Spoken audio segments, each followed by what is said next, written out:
Hi, my name is Ryan McRobb and I'm a performer, producer and educator. Now, this tutorial is intended for performers who use an instrument on stage with Ableton Live to do looping. This is also for producers at home, like most of you will be, who are interested in more ambient and experimental sounds, and I've got a few good tricks for you. Now, when I've been playing guitar into Ableton Live in front of an audience, I've always wanted to do a bit of pitch shifting from Ableton. Now, because the loop, of course, hasn't been recorded yet, you're doing it on the fly, you're not able to do that. But I have just figured out a way using the grain delay effect that you can have preset in your live session, and then you can bust that out anytime, either doing an octave up, an octave down, and also doing all the other cool things that you can do with grain delay, like spray and the feedback and all that kind of stuff. So let's take a look at how this is done. Okay, let's get started. So this track here is the track I'll be recording my guitar with, and I've already dropped a grain delay on here, but I've turned that off for the time being. You can see here, if I go to MIDI, I've mapped a foot pedal to that so I can play guitar and trigger a live loop at the same time. So let's record my guitar. So I'm on for record, I'm in the right channel. Yep, got some input, so we're good. So let's drop this beat. Okay.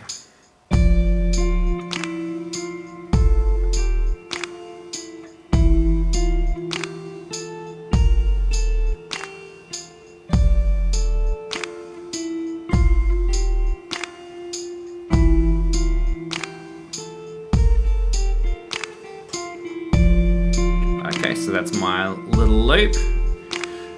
And so now what I'm going to do is turn on the grain delay and listen to what happens. So instantly we've gone out of time. Okay, that's because with a dry wet on and it's pushing it back. A quaver here, so semi-quaver, quaver, triplet, crotchet there. So basically, here's the trick. Change it from sync to time. Choose a figure. 40 milliseconds might be okay. I'm going to go with 80. And you can hear now it's out of time again. Specifically, it's 80 milliseconds out of time.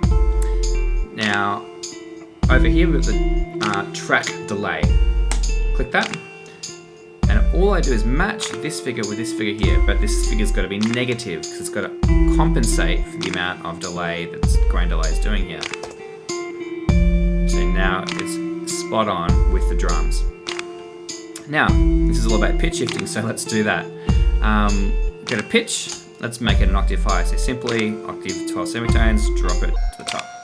Raise it to the top. Now, frequency is an incredibly important parameter when we do this, so I find 60 is normally too high, so I'll drag it down. I find between sort of 3.5 to 7, depending on the pitches involved.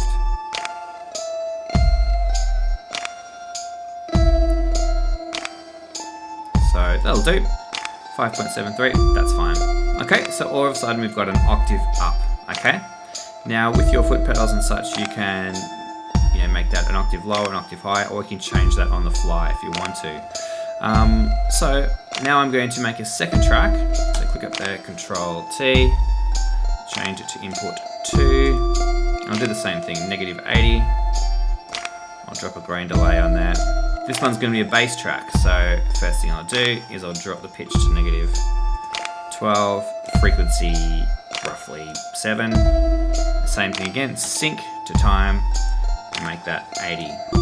Alright, so I'll hit the arm for record. I'll need to create a little second one, so I've got my other pedal there.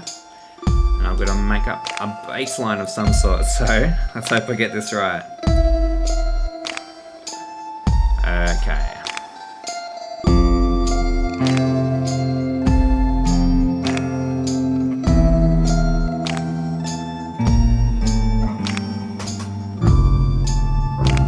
There we go. An octave lower than I played. So that seems to be working fine. So that's a really simple way to do pitch shifting with grain delay. And that may be all you want, all you're interested in for yourself. course, you can go absolutely hog wild with all these other parameters here, which you haven't looked at too much, particularly feedback. Let's play with that now. Just turn it up so it'll start feedbacking on itself. So octave upon octave, and you can hear that dropping into the mix now. Really pretty, shimmering, high octaves, really nice. Frequency sounds cool when you mess with it. So maybe if I drop it to 1, give that really bell-like shimmering. Yeah, really cool, interesting sound. And of course, the spray parameter.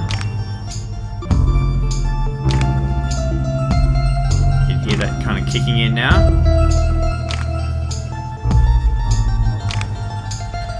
You lose the time a little bit, but it's still a good sound. And maybe we can do the same over in the bass.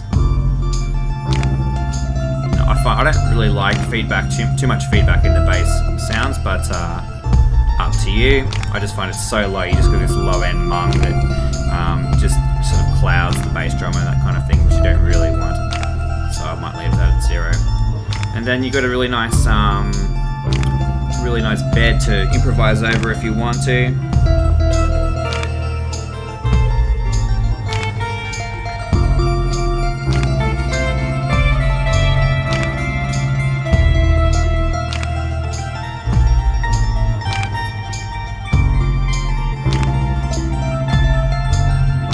Which is really fun. So hopefully I've given you a few good new ideas with grain delay. So my name is Ryan McRobb, and I hope you've enjoyed this tutorial. I hope you've learned a few things. If you make any music using these ideas, then please let me know. Any comments or queries, just ask them in the comments box, and hope you enjoyed it. Cheers.